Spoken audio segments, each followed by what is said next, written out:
A new NFL CBA has been agreed on. That's an agreement between the NFL Players Association and the league, you know, the NFL owners and the commissioner and all the group of people running the NFL. And if you don't know, CBA stands for Collective Bargaining Agreement. And this one will last the next 10 years until 2030. And here are some of the changes that the new CBA in the NFL has caused. Number one, in 2020, there will now be 2 more playoff teams. Yes, 7 teams from the AFC and 7 teams from the NFC are going to make it into the playoffs. The number one change here is that only the number 1 seed in the NFL playoffs will get a bye. That will be during wildcard weekend. Every other team is not going to get a bye week during the playoffs. So now I believe the battle for the number 1 seed will be fiercer than ever. Another change is that minimum salaries in the NFL will be increased. The players are going to get a larger overall portion of the pie. I believe it's 48% of all revenue goes to the players now. So they get a bigger slice of the financial pie, the players do as overall.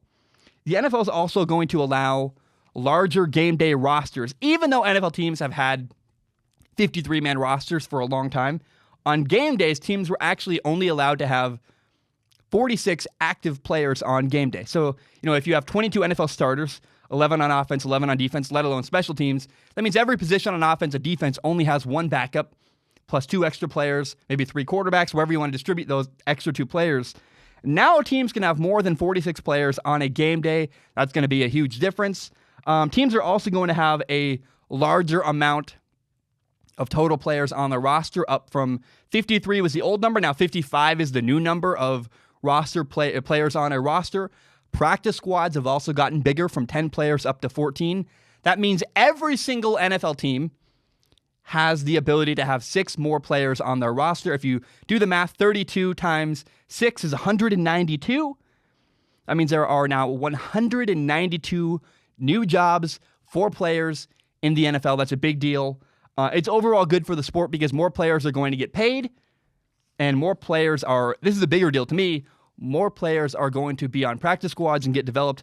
Guys that were overlooked, maybe played in the XFL, guys like Donald Parham, a really talented tight end who played for the Dallas Renegades, who was on the Lions practice squad but got cut. He now has a higher chance of staying on a roster and ultimately getting a chance to play on Sundays in the NFL. That's really, really good. Now, the NFL has also made a change relating to marijuana. There will now no longer be suspensions for positive marijuana tests. And I'll be honest, I am so happy about this change. Not because I'm a big guy who smokes a lot of weed and pot. I do live in Washington. Decide whatever you want with that. But it's really just not a performance enhancer. It doesn't make you necessarily better on Sundays. And now people will probably get mad about that and argue. The best way that marijuana is helpful to an NFL player is it makes it easier to recover from pain after a game. Look, I know this is a big issue. Marijuana is something that makes people very angry. But to me, that's just a fact. It does help players. I know NFL players who use marijuana after games to recover. It's a real thing. And I'm glad the NFL is loosening their grip a little bit on marijuana use. Again, I know a number of NFL players who use it during the season. Now, although the rumor going around is, no more getting in trouble for marijuana, it's not necessarily true. They are still testing for marijuana. But the period of time you can be tested goes down from a month to a 2-week period right before training camp, which means that, hey, if you don't do any marijuana for about a month before that 2-week period, you get tested, you move on. The rest of the year, you're totally open to use marijuana pretty much as you want. If you do get caught and tested, then you have to pay a fine. They can only fine you for up to 3 weeks of pay. And the other thing is that if you get caught 4 times, on the 4th time, you can, in fact, get suspended for games. But that's, 4 times getting caught, it's pretty difficult. I honestly, my opinion, because I don't think it's really a performance enhancer, it helps guys recover. I do not, which I guess you can argue is a performance enhancer, but I think it's just good. Injuries are a big deal. Guys are getting their heads beat in. Can we give them an easier way to recover and feel better after getting bashed on Sundays? I believe the NFL should not test for marijuana anyway. I think the reason why they are testing, actually, straight up, is not because they care about marijuana use, but more because they're afraid their fan base will get mad if they don't, and they don't want a culture of, hey, everybody in the NFL is a total stoner. They want to avoid that, so they will test a little bit. I think it's more for show than it is for actually a purpose of stopping people from smoking marijuana and having, edibles and all this stuff. I think the NFL largely doesn't care, and the testing is more for show than anything. But hey, I don't think they should test. But again, it's progress.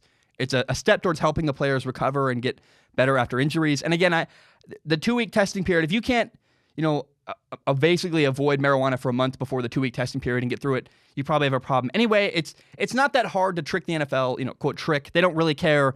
It's kind of token testing for show more than for actually a purpose of trying to stop a player from consuming and smoking and eating edibles and doing marijuana. Now, here's the biggest change coming to the NFL season. As early as the 2021 NFL season, the NFL will be able to start having 17-game regular seasons. I am pretty sure, because of the financial incentive, obviously, that the minute they're able to do that, they are going to, in fact, jump right into having a 17-game season.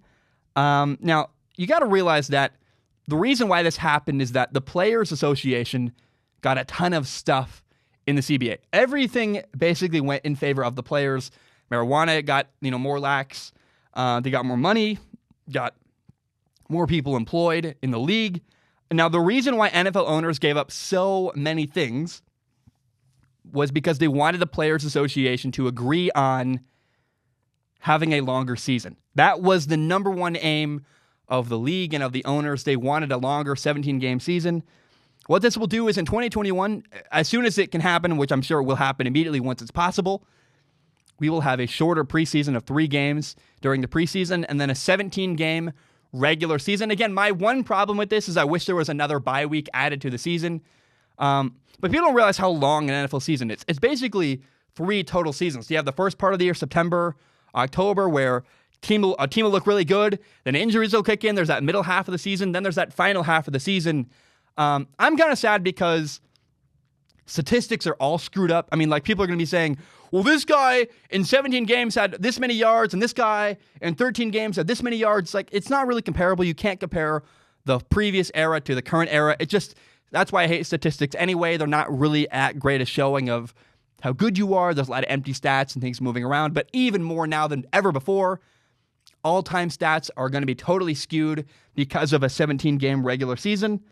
But all in all, I don't think it's bad. I think that the changes made to the new NFL, the CBA, has changed a lot of things for the positive. The number one change I think to pay attention to is that, obviously, the 17-game season is a big deal. The players are happy about the marijuana, the lack of restriction on marijuana now.